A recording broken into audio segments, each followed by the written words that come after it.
नमस्कार, स्वागत है आपका। मैं हूं आपके साथ अनाया शर्मा। शुरुआत करेंगे बुलेटिन की अब से कुछ ही देर में। उससे पहले रुक करेंगे इस वक्त की हेडलाइंस की ओर। नारायणपुर में सुरक्षा बलों और नक्सली मुठभेड़ में 7 नक्सली ढेर। सीएम साई ने ट्वीट कर जवानों को दी बधाई। कहा, नक्सली घटनाओं को कम करने का प्रयास कर रही सरकार। कोंडागांव में ड्रॉप आउट मुक्त पंचायत अभियान की शुरुआत। बच्चों को शिक्षा से जोड़ने का होगा प्रयास। स्वयंसेवक बच्चों के परिजनों से कर रहे चर्चा।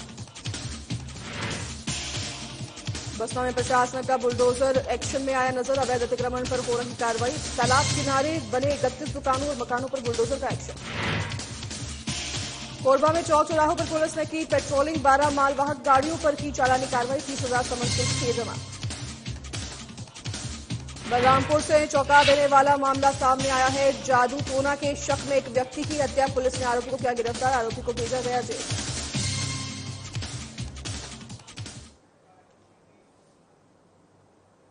चलिए इसी के साथ आगाज करेंगे बुलेटिन का विस्तार से। छत्तीसगढ़ में लगातार नक्सलवाद को खत्म करने की ओर सरकार काम कर रही है।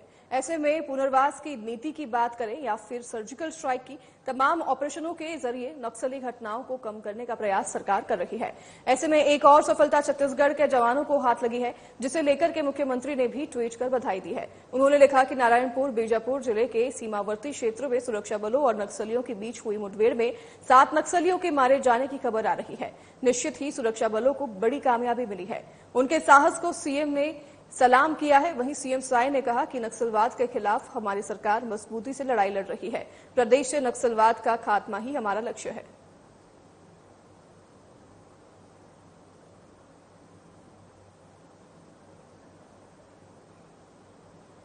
तो वहीं राजधानी रायपुर के माना क्षेत्र की बात करें तो यहां पर सबसे ज्यादा मामला एक्सीडेंट और ड्रिंक और ड्राइविंग का आता है, जिसे लेकर हमारी संवाददाता करिश्मा सोनी ने सीएसपी लंबोदर पटेल से खास बातचीत की। इस दौरान सीएसपी लंबोदर पटेल ने क्षेत्रों में होने वाली अवैध गतिविधियों को लेकर विस्तार से चर्चा की। क्या कुछ जानकारी साझा की उन्होंने, इस दौरान आपको भी सुनाते हैं। रायपुर में देखा जा सकता है कि लगातार आपराधिक मामलों पर पुलिस प्रशासन अपनी पैनी नजर बनाए रखा है। ऐसे में आज हम आप पहुंचे हैं माना में। सीएसपी लंबोदर पटेल जी के साथ जुड़े हैं और सीधा उनसे संवाद करने की कोशिश करेंगे कि उनके जीवन में क्या कुछ संघर्ष उन्होंने देखा है और अब जब रायपुर राजधानी की कमान वो संभाल रहे हैं तो क्या कुछ चैलेंजफुल केसेस उनके सामने आते हैं। सबसे पहले तो आपका बहुत बहुत स्वागत है और हम आपसे पूछना चाहेंगे कि आपकी पहली पोस्टिंग जो है वो कहाँ पर हुई थी, जब आपकी शुरुआत हुई थी और किस पद पर? मैं 1999 में मध्य प्रदेश हुआ करता था। उस समय सब इंस्पेक्टर के रूप में चयनित हुआ था और सागर में ट्रेनिंग करने के बाद प्रोबेशनल पीरियड में सबसे पहली पोस्टिंग मेरी आजाद चौक थाने में हुई थी। सन 2000 जुलाई 2000 में आजाद चौक थाने में प्रोबेशनल के रूप में मैं पहली बार आया था। सर, देखा गया कि आप नक्सली बेल्ट में भी काम कर चुके हैं। बस्तर और गरियाबंद काफी ज्यादा सेंसिटिव एरिया है। लगातार वहां देखा जा सकता है कि जो नक्सली मूवमेंट्स है वो बने रहते हैं। तो वहां पर काम करना कितना ज्यादा चैलेंजफुल हुआ करता? राजधानी में और नक्सली क्षेत्र में जमीन आसमान का अंतर है वर्किंग का। वो एकदम रिमोट एरिया, कम्युनिकेशन में भी दिक्कतें हैं, आवाजाही में ही सबसे ज्यादा चैलेंज रहता है। और उसमें दिक्कत यह है कि जो दुश्मन है, हमारे दुश्मन नहीं इंसर्जेंट हैं, जो देश के ही नागरिक हैं लेकिन विद्रोह के रूप में छुप के वार करते हैं। तो इसलिए कब कहाँ क्या घटना होगी इसका कोई अंदाजा नहीं होता है। केवल संभावनाओं पर हम एक प्रिकॉशन लेके चलते हैं और इसी बीच में कई विषम परिस्थितियों में से 2-4 होना पड़ा। इनकाउंटर भी हुए हैं, बाल बाल बचे भी हैं। तो वो सब एक अब की तब शुरुआती दौर में फोर्स की बहुत कमी थी और साधनों की कमी थी। कैंप्स बहुत दूर दूर हुआ करते थे। तो इंफ्रास्ट्रक्चर में काफी सुधार हुआ है और अभी परिस्थितियां भी पुलिस के अनुकूल है। वर्तमान में जो सफलताएं मिली हैं पुलिस को, तो कुछ अच्छा रिजल्ट आने की संभावना लग रही है। मतलब देखा जा सकता है कि नक्सली क्षेत्रों की अगर बात करें तो कुछ अच्छा रिजल्ट जो है अब आने वाला है, ऐसा मतलब लग रहा है। हाँ, पहले से मैंने जो पुलिस की बहुत ज्यादा कैजुअलिटी होती थी उसमें अब विपरीत परिस्थिति हुआ है। मैं पुलिस अब सेफ है और नक्सलियों की कैजुअलिटी हो रही है। धरपकड़ और समर्पण भी कर रहे हैं नक्सली। तो कुल मिला के पुलिस के लिए फिलहाल अच्छा है। बात करें नक्सली क्षेत्र की और राजधानी रायपुर की, तो कहां पर ज्यादा जो है आपको अच्छा लगता था काम करने में, क्योंकि वहां पर काम करना काफी ज्यादा रोमांचक होता होगा, और राजधानी रायपुर में देखा जा सकता है कि अलग तरीके के जो है चैलेंजेस फेस करने पड़ते हैं, तो ज्यादा आपको कहां पसंद था काम करना? नहीं, वो तो जब जैसा अवसर मिलता है, एक चैलेंज है हर जगह। जैसा कि मैंने आपको बताया कि मैं प्रोबेशनरी में सबसे पहले मेरी पोस्टिंग आजाद चौक में, मैंने इसी रायपुर शहर में हुई थी। ये अलग बात है कि उस समय रायपुर जो है ना मध्य प्रदेश के अंतर्गत आता था, और हमने अपनी आंखों के सामने में छत्तीसगढ़ को बनते हुए देखा, और फोर्स की जो कमी थी उस दौरान हर प्रकार के ड्यूटी करते थे हम, लॉ एंड ऑर्डर से लेके छोटी छोटी चोरियों से लेके सारी ड्यूटी, और बल की बहुत कमी थी उस दौरान। वहां से स्टार्ट करके काफी कुछ परिवर्तन आ गया बहुत ज्यादा। उस समय व्हीकल्स बहुत कम हुआ करते थे, आजकल इतने ज्यादा गाड़ियां बढ़ गई, तो साइमल्टेनियसली गाड़ियों की चोरी और एक्सीडेंट उसमें बहुत वृद्धि हुई है, और वो एक बहुत बड़ा चैलेंज है, क्योंकि इंफ्रास्ट्रक्चर उस हिसाब से बहुत कम डेवलप हो पाता है। काफी रोड बने हैं, बाईपास बने हैं, और जो बाईपास पहले आउटर हुआ करते थे आज वो बीच का सड़क हो गया, उसमें इतना रस हो गया, और स्पेशली सवेरे और शाम को जो पीक आवर रहता है उसमें ट्रैफिक में बहुत चैलेंजेस है। तो और ये जो नया रायपुर बन रहा है, हम बेसिकली अपना जो क्षेत्र है माना क्षेत्र में एयरपोर्ट का क्षेत्र है, लोग बाग आउटर होने और नया रायपुर का चौड़ी और अच्छी सड़कें होने के कारण तेज गति से वाहन चलाते हुए एक्सीडेंट बहुत हुआ है, और उस एक्सीडेंट के लिए कई आयाम है उसको रोकने के लिए। एक तो स्पीड को कंट्रोल करना, दूसरा अभी हमारे रायपुर पुलिस में एसएसपी साहब द्वारा एक विशेष अभियान चलाया जा रहा है निजात में हर प्रकार के अपराध को चौतरफा अंकुश लगाया जाता है। एक्सीडेंट के लिए बहुत महत्वपूर्ण चीज है कि उसमें नारकोटिक्स और शराब सेवन, सूखा नशा और लिक्विड के रूप में नशा, जो भी किसी प्रकार से जो नशा का सेवन करते हैं, नशा का सेवन के कारण एक्सीडेंट बहुत होते हैं। एक तो खुद वाहन चालक नशा के कारण एक इनोसेंट पर्सन को भी एक्सीडेंट कर सकता है, तो इसलिए यदि नशा पे अंकुश लगाया जाए तो ओवरऑल न केवल एक्सीडेंट में रोक लगेगी, कम होगा, बल्कि अन्य अपराध जैसे छोटे छोटे मारपीट, चाकूबाजी और छोटी सी बातों में तहस में आके हत्या जैसे माने सभी प्रकार के अपराधों में कुल मिला के ड्रामेटिक चेंज आता है, एकदम डाउन हो जाता है।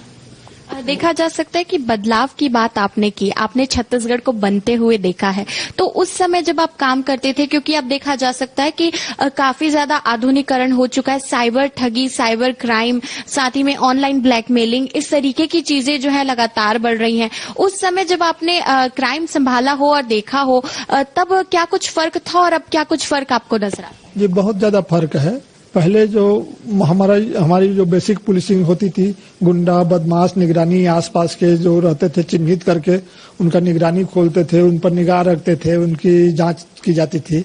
आजकल जो अपराधी है वो एकदम कहाँ बैठा है ये कोई नहीं जानता है, और एक मोबाइल का इतना प्रचलन हो गया है कि उसमें बहुत प्रकार की ठगियां होती हैं। एक आ जाता है कि आपके अकाउंट में इतना पैसा जमा हो गया है, आप इस लिंक पर आप चेक कर लीजिए।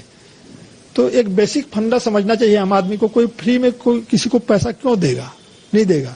तो इस प्रकार से किसी भी लिंक में अनावश्यक टच नहीं करना चाहिए, न ही किसी को ओटीपी देना चाहिए। तो ये जो सोशल मीडिया प्लेटफॉर्म है, मोबाइल है, चाहे लैपटॉप में बच्चे आजकल सब वाईफाई में काम कर रहे हैं, तो अनावश्यक चीज जो हमारे काम का नहीं है उसमें अनावश्यक किसी साइट में नहीं जाना चाहिए और इंटरटेन नहीं करना चाहिए। इस प्रकार बात करें माना की, तो माना को आप किस तरीके से देखते हैं, क्योंकि देखा जा सकता है कि राजधानी से थोड़ा सा दूर है, आउटर एरिया पड़ता है, तो यहाँ पर किस तरीके के जो है क्राइम नजर आते हैं? क्योंकि देखा जा सकता है कि रात बेरात आपने भी बताया कि लोगों को यहाँ पर घूमना ज्यादा पसंद है, साथ ही में रोड एक्सीडेंट्स भी होते हैं, कई सारे अपराध जो है रात के वक्त इस एरिया में होते हैं, तो क्या कुछ चैलेंजेस आपको माना में लगते हैं?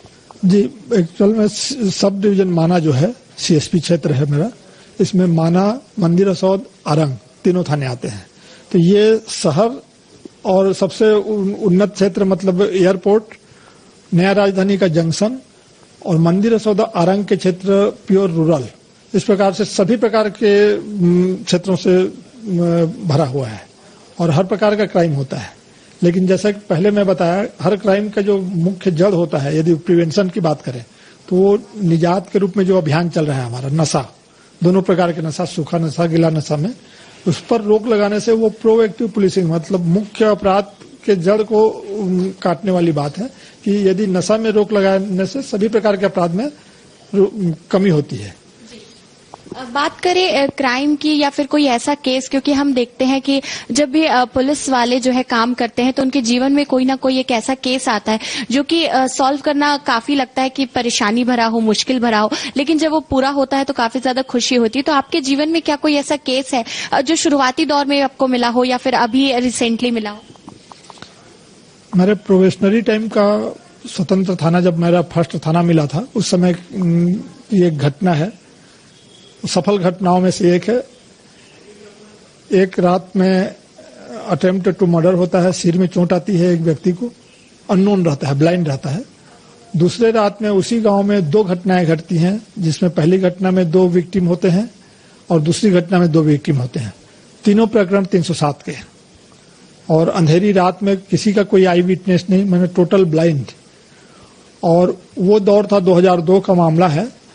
उसमें हम पुराने तरीके से, जो मोबाइल और साइबर वगैरह ये सब नहीं हुआ करता था, मुखबिर लगाए हुए थे और एक अंतर्देशी को आधार बना के, जो सस्पेक्टेड था, उसने अपने घर को एक अंतर्देशी पत्र भेजा हुआ था, तो पोस्टमैन से हमने टाई अप किया हुआ था।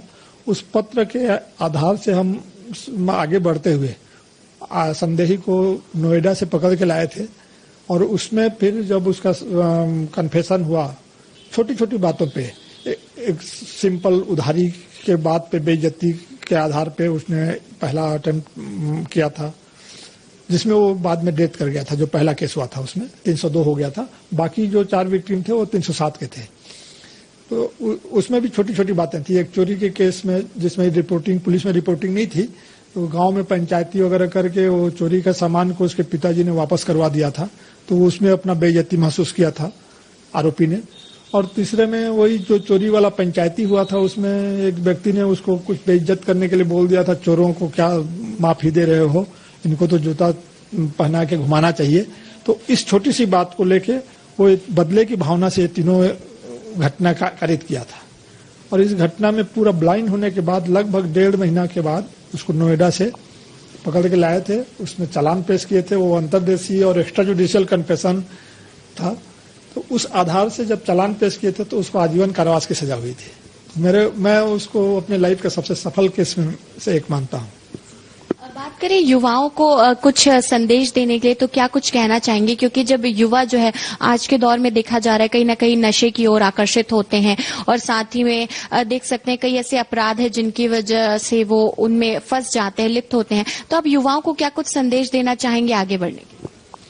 जैसे कि मैं हमेशा 2-3 बार रिपीट हो गया, निजात वाली बात बता रहा हूँ। तो नशा तो किसी भी रूप में अच्छा नहीं है, इसको तो छोड़ना ही चाहिए। शारीरिक, मानसिक, आर्थिक, पारिवारिक, हर दृष्टि से नशा नुकसानदायक है, और नशा को छोड़ने से कोई नुकसान नहीं है। नशा को आप छोड़िए, फायदा ही फायदा है। इसलिए मैं युवाओं से उम्मीद करूंगा कि नशा को त्यागिए और दूसरा नशा पालिए, जुनून, आगे बढ़ने की नशा, पढ़ने का, कंपटीशन का, संघर्ष का। क्योंकि सफलता के लिए कोई शॉर्टकट नहीं है, मेहनत तो करना पड़ेगा। तो ये थे हमारे साथ सीएसपी लंबोदर पटेल जी, जिन्होंने बताया कि किस तरीके से युवाओं को केवल एक ही नशा रखना चाहिए, वो है जीवन में कुछ कर दिखाने का, पढ़ाई करने का और आगे बढ़ने का। साथ ही में हमने ये भी जाना कि माना क्षेत्र में जो है उन्हें क्या कुछ चैलेंजफुल लगता है। साथ ही में देखा जा सकता है कि नया रायपुर एक ऐसा इलाका बन गया है जहां पर लोगों को रात में ड्राइविंग करना काफी ज्यादा पसंद है, घूमना ज्यादा पसंद है। ऐसे में कई रोड एक्सीडेंट्स भी होते हैं और कई ऐसे केसेस रात बिरात आते हैं, जिसके बारे में भी हमने इनसे जानने का प्रयास किया। साथ ही में एक ऐसी कहानी भी जानी जो कि इन्हें काफी ज्यादा रोमांचक लगी, और जब वो पूरा हुआ, वो केस जब उन्होंने खत्म किया, तो उन्हें काफी ज्यादा जो है सेटिस्फेक्शन मिला और खुशी हुई। चलिए इसी के साथ आगे बढ़ेंगे खबरों में। पुलिस अधीक्षक कोरबा सिद्धार्थ तिवारी के निर्देश पर विशेष अभियान चलाकर मुख्य मार्ग, चौक, चौराहों पर पेट्रोलिंग की गई। इस कड़ी में थाना चौकी और यातायात के द्वारा ट्रैफिक नियमों का उल्लंघन करने वालों के विरुद्ध सख्त से सख्त कार्रवाई करने का निर्देश दिया गया, जिस पर अतिरिक्त पुलिस अधीक्षक यूवीएस चौहान और नेहा वर्मा की पर्यवेक्षण में जिले के सभी राजपत्रित अधिकारी थाना चौकी और यातायात के द्वारा मालवाहक गाड़ियों में व्यक्तियों को बैठाकर परिवहन करने वालों पर सख्त कार्रवाई की गई है।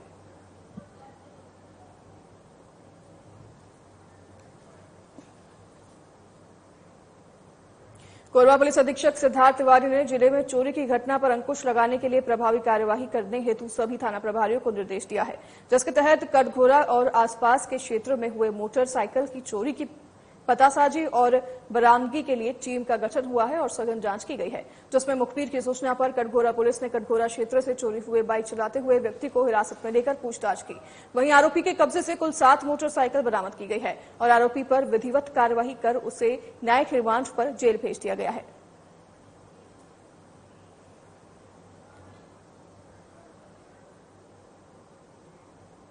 कबीरधाम जिले में सड़क हादसा और दुर्घटनाओं को रोकने के लिए एक्शन मोड पर कार्यवाही जारी है। बता दें कि कलेक्टर महोबे ने जिले के अंतर्गत मालवाहक वाहनों पर सवारी परिवहन कर रहे सभी वाहनों पर सख्ती के साथ कार्यवाही करने के निर्देश दिए। साथ ही कलेक्टर के निर्देश पर परिवहन विभाग ने माल वाहनों पर सवारी परिवहन कर रहे 35 वाहनों पर 50,700 रुपए की चालानी कार्यवाही की। वहीं जिला परिवहन अधिकारी एमएल साहू ने बताया कि कबीरधाम जिला के अंतर्गत परिवहन विभाग के द्वारा माल वाहनों पर सवारी परिवहन कर रहे वाहनों पर कुल 35 वाहनों पर चालानी कार्यवाही की गई। साथ ही वाहन चालक और सवार लोगों को हिदायत दी जा रही है कि इस प्रकार माल वाहन का उपयोग कर यात्रा न करें।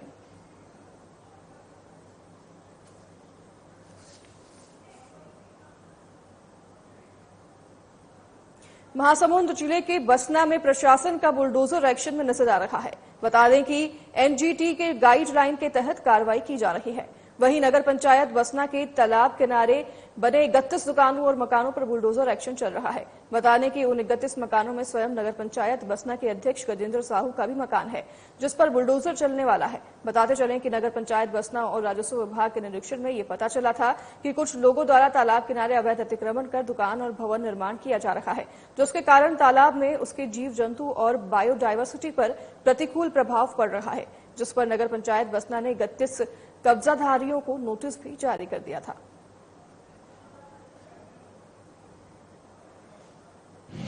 ये इसको तालाब की भूमि माना जा रहा है, जबकि अध्यक्ष महोदय जी के द्वारा बताया जा रहा है कि ये तालाब के भूमि के अंतर्गत नहीं आता, ये रोड के किनारे में आता है। और आज 30-35 साल से जो है यहाँ पर पूरे 29 से 30 दुकानें जो है यहाँ आकर के जो है अपना किसी भी तरह से व्यवसाय चला करके जीवन यापन किया जा रहा है। और इसको बिना जानकारी दिए, बिना सूचना दिए सीधा आकर के बुलडोजर चलाया जा रहा है। ये शासन की कौन सी नीति है? कौन सा ये प्रावधान है कि इस तरह से बिना सूचना दिए और नगर पंचायत अध्यक्ष को बिना अनदेखा करते हुए जो है इस तरह से आकर के बुलडोजर चलाना, ये कहाँ की नीति है? कहाँ का ये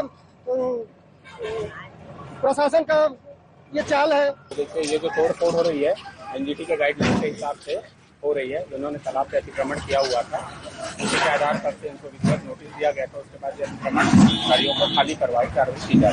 जिसमें नगर पंचायत के जो वर्तमान अध्यक्ष है उनका भी मकान जो है दोस्त है।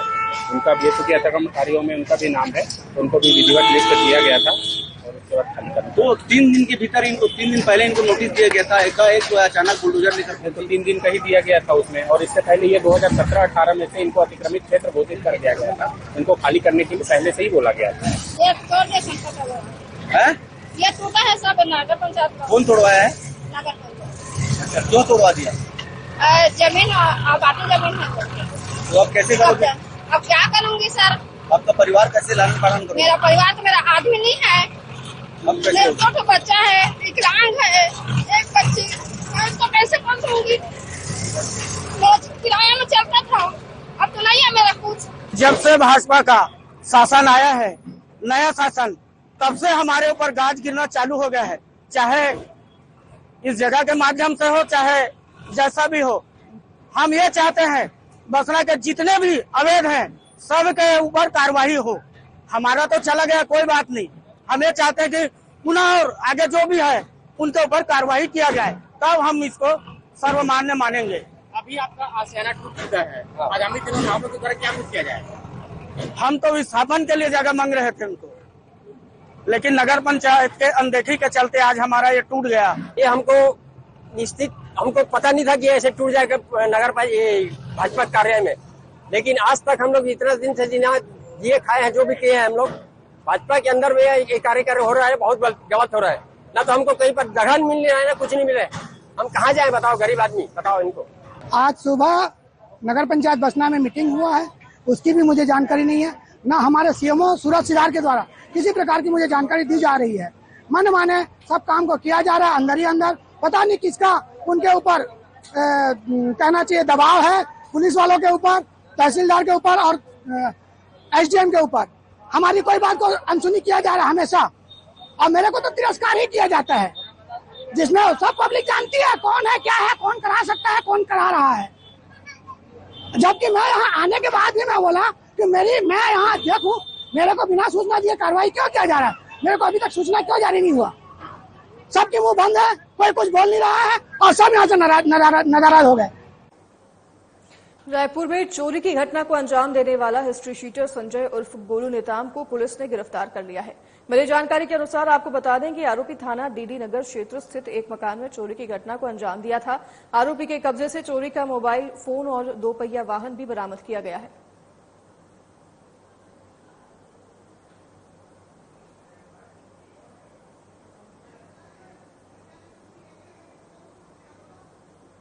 रायपुर पुलिस इन दिनों लगातार अवैध गतिविधियों के खिलाफ कार्रवाई कर रही है। इसी कड़ी में मुखबिर की सूचना पर तिल्दा नेवरा पुलिस ने नाबालिग बालिका के साथ अनाचार करने वाले आरोपी को गिरफ्तार किया है। पॉक्सो एक्ट के तहत पुलिस आरोपी को गिरफ्तार कर न्यायालय के आदेश पर जेल भेज दिया गया है।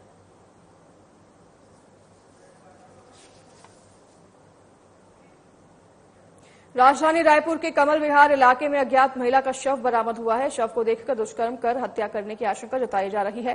हालांकि अभी तक शव की पहचान नहीं हो पाई है। फिलहाल पुलिस इस पूरे मामले की जांच में जुटी है।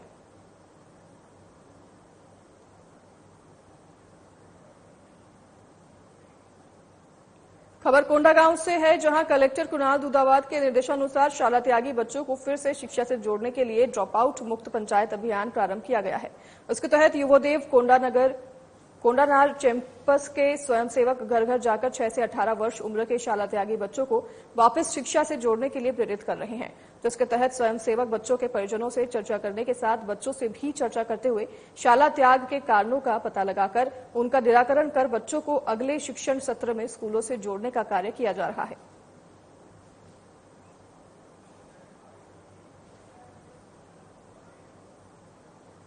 बलरामपुर जिला के शंकरगढ़ थाना क्षेत्र से चौंका देने वाला मामला सामने आया है। बता दें कि शंकरगढ़ पुलिस को सूचना प्राप्त हुई कि डिपाडी खुर्द गांव में एक व्यक्ति की दर्दनाक हत्या कर दी गई है।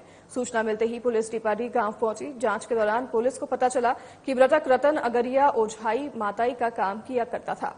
तभी रामदेव टोप्पो को शक हुआ कि रतन अगरिया ने उसके घर जादू टोना किया है। इसी दौरान रामदेव टोप्पो ने रतन अगरिया को अपने घर बुलाया और उसके गले पर वार कर उसे मौत के घाट उतार दिया। फिलहाल शंकरगढ़ पुलिस ने आरोपी को 24 घंटे के भीतर गिरफ्तार कर उसे न्यायिक रिमांड में भेज दिया है।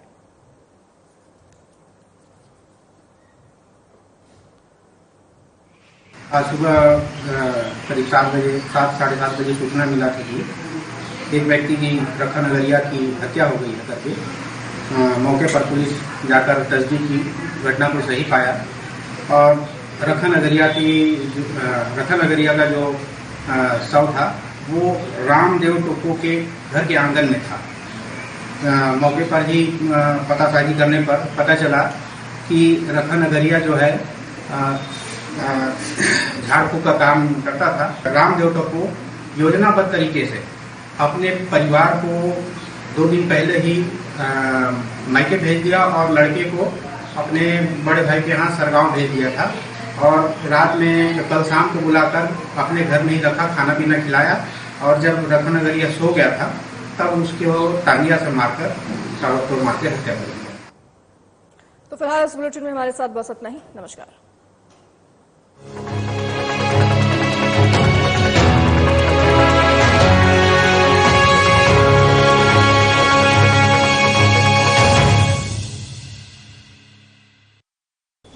क्या आप दुबले पतले कमजोर हैं? आपकी सेहत नहीं बनती? फूंक कम